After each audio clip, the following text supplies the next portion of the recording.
Siddipet MLA మాజీ మంత్రివర్యులు హరీష్ గారు, దుబ్బాక ఎమ్మెల్యే ప్రభాకర్ రెడ్డి గారు, నర్సాపూర్ ఎమ్మెల్యే సునీత గారు, మెదక్ మాజీ ఎమ్మెల్యే పద్మా దేవేందర్ రెడ్డి గారు, ఎమ్మెల్యే సేర్ సుభాష్ రెడ్డి గారు, జడ్పీ చైర్మన్ జయలలిత గారు, ఈరోజు ఇక్కడ వర్షం కురిసినా ఇబ్బంది కలిగినా కూడా ఇంత రాత్రి పొద్దుపోయే వరకు ఉన్నటువంటి నా అన్నదమ్ములకు, నా అక్క చెల్లెలకు అందరికీ నమస్కారం.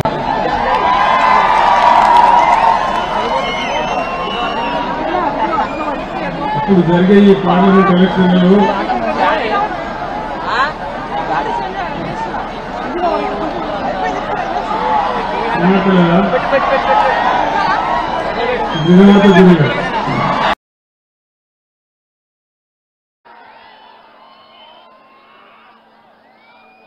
ఇప్పుడు జరిగే ఈ పార్లమెంట్ ఎలక్షన్లలో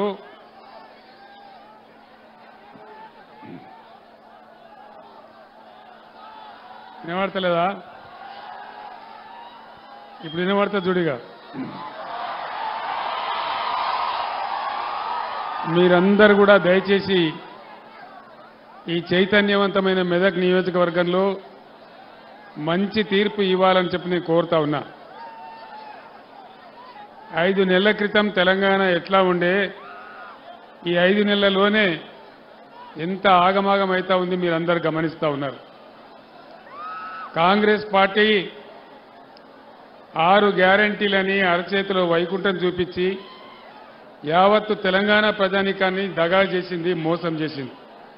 మీ అందరికీ కూడా తెలుసా విషయం. అనేక మాటలు చెప్పినారు, వాళ్ళ నోటికి మొక్కాలే, ఇష్టం వచ్చిన వాగ్దానాలు చేసినారు. వాళ్ళు ఇచ్చిన వాగ్దానం ఏది నెరవేరలే, ఒకటి కూడా సరిగ్గా అమలు కాలే. ఒకటే ఒక ఉచిత బస్సు అనేది పెట్టినారు, దాంతో మహిళలు కొట్టుకొని సస్తా ఉన్నారు. ఆటో రిక్షా కార్మికులేమో రోడ్డున పడి ఆత్మహత్యలు చేసుకుంటా ఉన్నారు. వాళ్ళు చెయ్యలే. నేను ఒక మాట మీ అందరిని అడుగుతాను, రైతు బంధు అందరికీ వచ్చిందా? వినబడతలేదు, రాలేదా? నిన్న మొన్న వేస్తామని మాట్లాడిండు, 9 తారీఖు అన్నారు. మళ్ళా ఎలక్షన్ నిబంధనలు పెట్టి మళ్ళా దాన్ని కూడా ముంచే ప్రయత్నం చేస్తూ ఉన్నారు. మహిళలకు 2500 రూపాయలు వచ్చినాయా? రాలేదులే. మెదకోళ్ళకు వచ్చినాయట కదా. ఈయన కాంగ్రెస్ ఎమ్మెల్యేనే కదా మొన్న గెలిచిండు, రాలేదా? మీకు 15,000 కాడికి వచ్చినాయట కదా. అంటే మోసం అయిందా? దగా అయిందా? పాతవి కూడా కనీసం వాళ్ళు అమలు చేసే పరిస్థితులలో లేరు. రైతు బంధు కూడా ఇయ్యలే. నేనన్నాడు 1 లక్ష రూపాయల వరకు రుణమాఫీ చేస్తా అని 30,000 కోట్ల రూపాయలు మీకు రుణమాఫీ చేసినాం. ముఖ్యమంత్రి చెప్పినాడు, మీరు పరిగెత్తండి, మీరు 2 లక్షల రుణం తీసుకోండి. 2 లక్షల రుణం తీసుకుంటే మీకు డిసెంబర్ 9 తారీఖు నాడే మాఫీ చేస్తా అని చెప్పినాడు. 2 లక్షల రుణమాఫీ జరిగిందా? రుణమాఫీ జరిగిందా? జరగలే. మహిళలకు డబ్బులు రాలే, రైతు బంధు రాలే, ఏది కూడా రాలే. ఇట్లా అనేక హామీలు, 420 హామీలు, 6 గ్యారంటీలు, ఎలక్షన్ గెలవంగానే దానికి చట్టబద్ధం చేస్తాం, మీ అందరికి ఇస్తామని చెప్పినారు. అవి చేయలేదు. అవి చేయకపోగా బీఆర్ఎస్ గవర్నమెంట్ ఉన్నప్పుడు ఉన్న స్కీములు కూడా సరి అయిన పద్ధతిలో కనీసం వాటిని కూడా చేయడం లేదు. అన్నిటికంటే ముఖ్యమైన విషయం మెదక్లో నేను మీ అందరికి మనవి చేసేది, ముఖ్యమంత్రి జిల్లాలు తీసేస్తా అని చెప్తా ఉన్నాడు. దానిలో మెదక్ జిల్లా కూడా తీసేస్తా అంటున్నాడు. మెదక్ జిల్లా ఉండన్నా పోవన్నా? ఉండన్నా? మెదక్ జిల్లా ఉండన్నంటే మెదక్ పార్లమెంట్ అభ్యర్థిగా మన వెంకట్రామరెడ్డి గారు గెలవాలి. యుద్ధం చేద్దామా మెదక్ కోసం?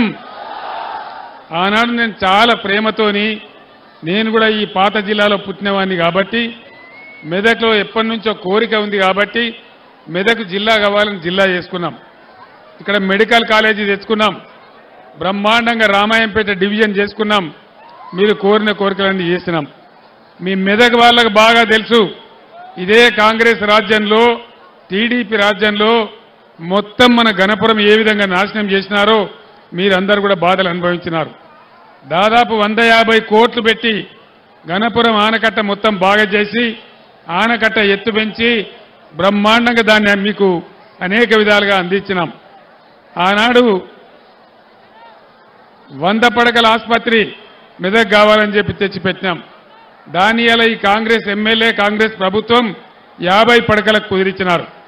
ఏడుపాయల దుర్గాభవాని జాతర బ్రహ్మాండంగా జరగాలని 100 కోట్ల రూపాయలు నేను మంజూరు చేసినాను. దాన్ని కూడా తీసుకొని పోయినారు. అదేవిధంగా మెదక్ మున్సిపాలిటీ అభివృద్ధి కోసం నేను 50 కోట్లు మంజూరు చేస్తే దాన్ని కూడా రద్దు చేసినారు, దాన్ని కూడా తీసేసినారు. రామాయంపేట మున్సిపాలిటీ కోసం 25 కోట్ల రూపాయలు నేను మంజూరు చేస్తే దాన్ని కూడా ముంచేసి ఈరోజు దాన్ని కూడా వాపసు తీసుకొని పోతా ఉన్నారు.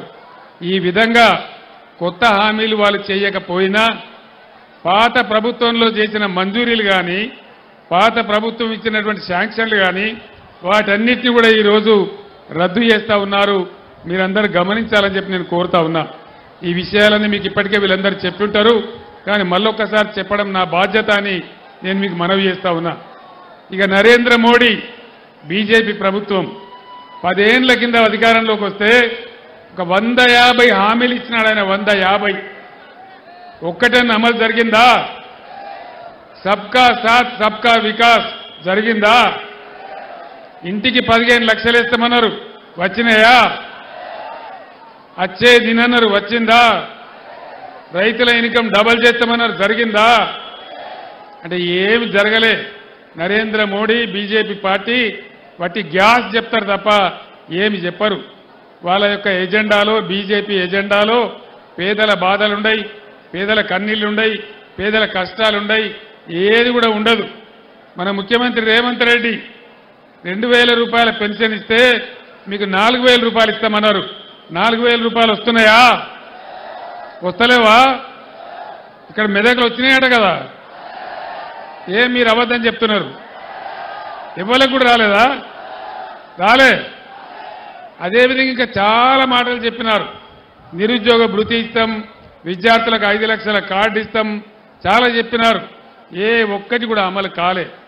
దీన్ని బట్టి మనకు అర్థమయ్యేది ఏంది? ఖచ్చితంగా ఎట్టి పరిస్థితులలో ప్రజలను మోసం చేసి గద్దెకెక్కి మళ్ళా మోసం చేసే పరిస్థితి చేస్తూ ఉన్నారు. అన్నిటికన్నా పెద్ద ప్రమాదం మెదక్లో హల్దీ వాగు బ్రహ్మాండంగా హరీష్ రావు నీటిపారుదల మంత్రిగా ఉన్నప్పుడే దాన్ని మల్లన్న సాగర్ లింక్ చేసుకున్నాం. హల్దీ వాగు మీద బోలెడన్ని చెక్ డ్యాములు కట్టుకున్నాం. కాళేశ్వరం నీళ్లతో దానికి లింకు కలుపుకున్నాం. ఎప్పుడు కూడా మంజీరా నది ఎండిపోకుండా, హల్దీ వాగు ఎండిపోకుండా మీ పొలాలు పండేటట్టు చేసుకున్నాం. మీ అందరు నేను ఒకటే మాట ప్రార్థిస్తా ఉన్నా, దాన్నంతా కూడా మునుగొట్టే ప్రయత్నం చేస్తూ ఉన్నారు. తప్పకుండా దాన్ని కాపాడాలి. నరేంద్ర మోడీ ఏమో గోదావరి నదిని తీసుకుపోయి తమిళనాడుకు అప్పచెప్తా అని చెప్తా ఉన్నాడు. కృష్ణా నదిని ఆల్రెడీ తీసుకుపోయి కేఆర్ఎంపీకి అప్పచెప్పినారు. మన నదుల నీళ్లు కాపాడుకోవాలన్నా, మన రాష్ట్ర భవిష్యత్తు కాపాడుకోవాలన్నా, ఈ కాంగ్రెస్ గ్యారంటీలు అమలు చేయించాలన్నా, మన యొక్క తెలంగాణ ఆత్మగౌరవం కాపాడుకోవాలన్నా ఖచ్చితంగా ఇవాళ బీఆర్ఎస్ అభ్యర్థులే గెలవాల్సిన అవసరం ఉంది. అది నాకంటే ఎక్కువ మీకు తెలుసు. 9 ఏళ్ల పాటు నేను ఒక్క నిమిషం కూడా కరెంటు పోకుండా మన రైతాంగానికి 24 గంటల కరెంట్ ఇచ్చినాం. ఇలా ఎందుకు కరెంటు కోతలు వస్తూ ఉన్నాయి? దేనికోసం వస్తూ ఉంది? వీళ్ళు కొత్తగా చేయాల్సిందేం లేదు, వీళ్ళు గడ్డపారబడి తవ్వేదేం లేదు. ఇచ్చిన కరెంటు కూడా ఇచ్చే చేతగాని అసమర్థ ప్రభుత్వం ఉన్నది. మిషన్ భగీరథ మంచినీళ్లు ఎంత బ్రహ్మాండంగా పట్టణాలలో ₹1 తీసుకొని నల్లా కనెక్షన్ ఇచ్చి, గ్రామాలలో అయితే రూపాయి కూడా లేకుండా మీకు అందరికీ అన్ని ఇళ్ల నల్లాలు పెట్టించి ఎంత మంచిగా మంచినీళ్ళు వచ్చినాయి, ఎంత బ్రహ్మాండంగా వచ్చినాయి. మరి ఈ రోజు ఆ నీళ్ళు ఎక్కడికి పోయినాయి? ఏమైనా ఎందుకు మాయమైతా ఉన్నాయి? ఇచ్చిన కరెంటు రాదు, మంచినీళ్లు రావు, సాగునీళ్లు రావు, పంటలు పండితే పండించుకునే పరిస్థితి లేదు. వరి పంటకు 500 బోనస్ వచ్చిందా? బోనస్ బోగసేనా? కనీసం మద్దతు ధర వస్తుందా? తడిసిన ధాన్యం కొంటున్నారా? అన్ని రకాలుగా రైతులకు ఒక శాపం లాగా ఈ కాంగ్రెస్ పార్టీ తయారైంది. రైతుల పాలిటి శాపంగా రైతు బంధు రాదు, కరెంటు రాదు, సాగునీళ్లు రావు, పండించిన వడ్లకు ధాన్యం ధర రాదు. మరి ఏం చేస్తున్నట్టు ప్రభుత్వం ఎవరి కోసం పనిచేస్తున్నట్టు దయచేసి ఆలోచించాలని నేను కోరుతా ఉన్నా. ఆగమాగం జగన్నాథం కాదు. ముఖ్యంగా యువ సోదరులు, రైతు సోదరులు, మెదక్ ప్రాంత మేధావులు ఆలోచన చేయాలి. గోదావరి మాయమైతే ఉన్న ఒక్క గోదావరి తమిళనాడు కర్ణాటకకు తరలిపోతే మన రాష్ట్రం గతి ఏం కావాలి? ఇన్నేళ్లు చేసుకున్న పనులన్నీ ఎట్టుపోవాలి? మనం కట్టుకున్న ప్రాజెక్టులన్నీ ఎక్కడికి పోవాలి? మరి మొత్తం నష్టపోదామా? మళ్ళీ బీఆర్ఎస్ను కాపాడుకొని బ్రహ్మాండంగా బీఆర్ఎస్ శక్తితోనే పోరాటం చేసి మన అస్తిత్వం కాపాడుకుందామా? మీరు ఆలోచించాలని నేను మాట్లాడుతూ ఉన్నా. ఆనాడు తెలంగాణ కోసం మీ అందరికి తెలుసు, తెలంగాణ ఉద్యమం జరిగినాడు మీరందరూ కూడా నన్ను దీవించినారు. 15 ఏళ్లు పోరాటం చేసి చావు నోట్లో తలకాయ పెట్టి తెలంగాణ సాధించిన విషయం మీ అందరికి తెలుసు. తెచ్చిన తెలంగాణను ఒకటొకటి బాగు చేసుకుంటూ ఒక పొదరిల్లాగా బ్రహ్మాండంగా చేసుకుంటా ఉన్నాం. మొన్న అసెంబ్లీ ఎలక్షన్లో కాంగ్రెస్ ఇచ్చిన వాగ్దానాలు నమ్మి మీరు కాంగ్రెస్కు ఓటేసినారు. అనవసరంగా మనం దెబ్బతినిపోయినాం. మళ్ళీ ఇప్పుడు ఈ కాంగ్రెస్ చేసే మోసాల నుంచి ఈ రాష్ట్రాన్ని కాపాడాలన్నా, నదుల నీళ్లు దక్కించుకోవాలన్నా, కరెంటు మనకు రావాలన్నా ఖచ్చితంగా బీఆర్ఎస్ ఎంపీలు గెలిస్తేనే బ్రహ్మాండంగా అందరినీ కాపాడగలుగుతారు. కాబట్టి నేను మీ అందరినీ కోరుతా ఉన్నా, వెంకట్రామరెడ్డి గారు ఒక రిటైర్డ్ ఐఏఎస్ ఆఫీసర్, ఇదే జిల్లాలో కలెక్టర్గా పనిచేసిన వ్యక్తి. ఆ ఇద్దరు అభ్యర్థుల కథ మీకు తెలుసు, నేను కొత్తగా చెప్పేదేం లేదు. బీజేపీ క్యాండిడేటు 100కి 100 అబద్ధాలు మాట్లాడతాడు.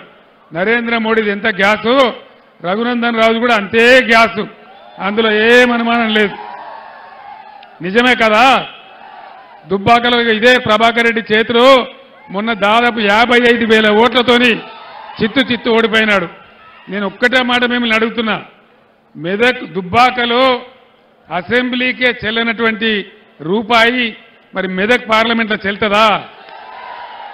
దుబ్బాకలో చెల్లని రూపాయి మెదక్లో చెల్తుందా?